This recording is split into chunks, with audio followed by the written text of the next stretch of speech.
సూర్యాపేట జిల్లా గణపవరంలో యువకుడి హత్య కేసుని పోలీసులు ఛేదించారు. సాంకేతిక ఆధారాలతో ముగ్గురు నిందితుల్ని అరెస్ట్ చేశారు. ఈ నెల 15న గణేష్ దారుణ హత్యకు గురయ్యాడు. పోలీసుల దర్యాప్తులో షాకింగ్ నిజాలు వెలుగులోకి వచ్చాయి. గే యాప్ ద్వారా మృతుడికి హుజూర్నగర్కు చెందిన ప్రధాన నిందితుడు సోమేష్ కు పరిచయం ఏర్పడింది. అయితే వ్యక్తిగత ఫోటోల విషయంలో వీరి మధ్య గొడవలు జరిగాయి. దీంతో కక్ష పెంచుకున్న సోమేష్ తన స్నేహితుడి సాయంతో గణేష్ ను నిర్మానుష్య ప్రాంతానికి పిలిపించి కత్తితో పొడిచి దారుణంగా చంపేశాడు. ఈ కేసులో ఇద్దరిని అరెస్ట్ చేశారు. ప్రధాన నిందితుడి కోసం పోలీసులు గాలిస్తున్నారు.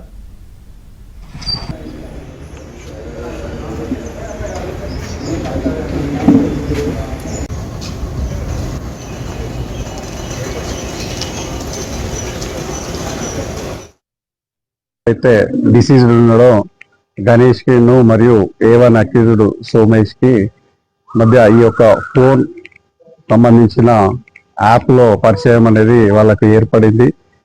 అక్యూజ్డ్ దొరికితే మనకు అందులో వాళ్ళ పరిచయం అనేది ఎట్లా జరిగింది, దేని కొరకు అనేది కూడా క్లియర్ గా తెలుస్తుంది. ఇప్పుడుకున్న మనకున్న సమాచారం ప్రకారం అంటే వీళ్ళకి మాత్రము ఫోన్ లో మాత్రం వీళ్ళిద్దరికి పరిచయం ఉన్నది.